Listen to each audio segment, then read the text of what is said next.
Forget desktops and laptops. These days, our phones are fast becoming our computers of choice, and one local company is capitalizing on the trend in a very big way. Songwhale was formed just 2 years ago and is now going global. OnQ's Tonya Caruso introduces us to the founders of this hot new technology company and explains not only what Songwhale does, but what's behind the unusual name.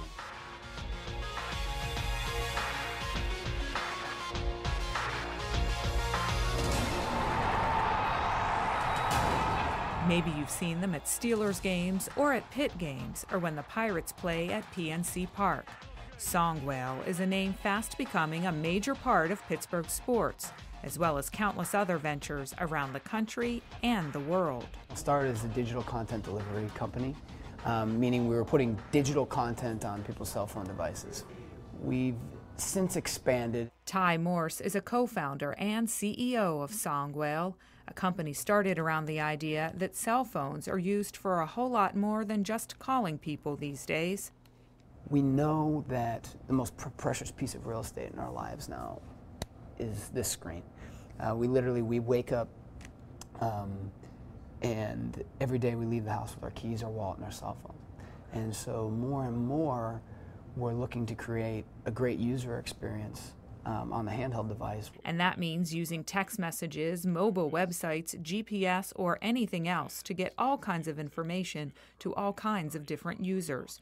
Fly ball to center, and now toward the gap in right center, a leaping grab by Nate the Great. For sports fans, it may be the ultimate tool. We'll take content in professional and collegiate sports and put it on the handheld device, whether that's alerts, scores, anywhere from kind of discounts and special offers to cutting edge information.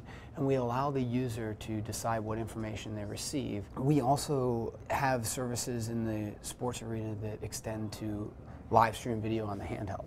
So you can literally go over to a Steeler game at Heinz Field and you can be up in the nosebleeds and you can say, oh, I wonder what's going on the sideline. And you click the sideline cam and you're looking at it on your handheld. And then you say, oh, I wonder if that was a catch in the end zone, and you hit the instant replay or you change the camera angle. So it's a completely immersive, interactive experience. An experience growing across many fields. Songwhale recently partnered with Coldwell Banker for its first venture into the real estate market. On the top of every single Coldwell Banker sign, there's a Songwhale sign, and it says, text 12345 to Whale, which is our short code. So now I'm standing in front of a house and I say, oh, I like that house. So I text in the code, I immediately get a bounce back. The house you're standing in front of is $300,000. It's 3 bedrooms, 2 bathrooms. Click this link for a virtual tour. And then literally on your handheld, you're taking a tour, you can look at the inside of the house, you can get all the specs on it, and then say you're interested in it, but you want to know when the price drops. Now you just click a little checkbox and say, alert me when the price drops. And then you get a text 2 weeks later, oh, it's down from $300,000 to $250,000. Or the other thing I was frustrated with as a home buyer is, well, when are there open houses? I'm not always looking at the newspaper, so when are there open houses? Now you can check a box that allows you to get an alert when there's an open house or when another house in that market comes on for sale. So just how did this company come about, and who's behind it all? It's actually the story of 3 friends from Wisconsin who eventually ended up finding Pittsburgh. There's Ty, the deal maker, whom you've already met. Our parents were friends. But when I was 7, John was 14, so you can imagine we didn't have much in common. All right, so it's 11 o'clock in the morning here. What time is it there? I think it's 11 o'clock, yeah, it's 12 hours off from the East Coast. Programmer John Greenlee, described as the technical genius. I really didn't have any preconceived notions about it. We talk with him through Skype while he's on business in China. And then there's the friend who helped with the financing to get everything started. One of our best friends. Professional soccer player Jay Demerit. He's in South Africa getting ready for the World Cup. He plays for Watford and he's also on the U.S. national team. Ironically, it wasn't computers, but music that first brought Ty and John together. When I was 18, I was in an English class in high school, and the teacher played for me Beowulf the rock opera. So it was a rock opera based on the epic poem Beowulf. Who's the better musician? That's Who's easy. the better musician? I'm the better musician. Turns out that opera was written by John, who by then was a computer programmer in Minnesota's Twin Cities. Ty wrote part 2 of the opera while in college, and the two began to collaborate on a number of projects, even starting an independent record label. Eventually, they found a way to make computers and music merge. John is very much a techie, and he had gotten a new phone and he was obsessed with it. He had been calling me saying, "Hey Ty, I think that there's a real high growth potential in the handheld market." Right then, that was where Song was born. We decided, okay, we're going to give away music, and then we're going to generate revenue on it through advertising and sponsorship. The company's unusual name was chosen based on the partners' love of wildlife and nature shows. He called me and he's like, "What about like Song Horse or Song Cheetah or Song Whale?" And we're like, that sounds pretty good. So we just said, "Hey, we'll sleep on it for a couple days and see how it sounds in a couple days." And here it is. There it is, right there. And from its beginnings in music, Songwell has evolved into so much more in so many places.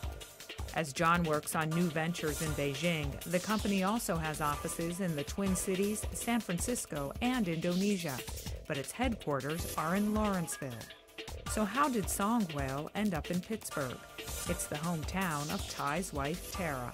I'd come here and I'd started to network and meet a lot of people, and then we ended up doing the Steelers deal. And while I was here, I saw the incredible talent pool that's in Pittsburgh. I was meeting people and students who were graduating from CMU, Pitt, Duquesne, Robert Morris, and I was seeing how closely connected the network of people are in this city. And I said, I think this is a place where we need to move our headquarters. Wow, what a great opportunity Pittsburgh has given us. Just exciting. It's kind of a little big city in the sense that it isn't the size of a Chicago or a New York. You know, it just sort of really looked like it was going to work quite well, and I still believe that's true. 25 employees now work out of the Pittsburgh office, including Director of Business Operations Marcus Miller. He grew up in Plumboro, and after working on the West Coast, is happy to be back in Pittsburgh. It really took me leaving the city to really appreciate it. I mean, being out in Los Angeles and seeing that part of the country and being in that lifestyle, it was exciting, it was fresh, it was new, but at the same time, I did miss here. There is so much potential for this city. Potential for the city and for Songwell. The growth is staggering, the expansion is staggering, and you have 99% of the people in this country with a cell phone, so there's no better place to target somebody. But the reality is, we have something very special going on in Pittsburgh right now. Having arrived in Pittsburgh, it's a really powerful force here.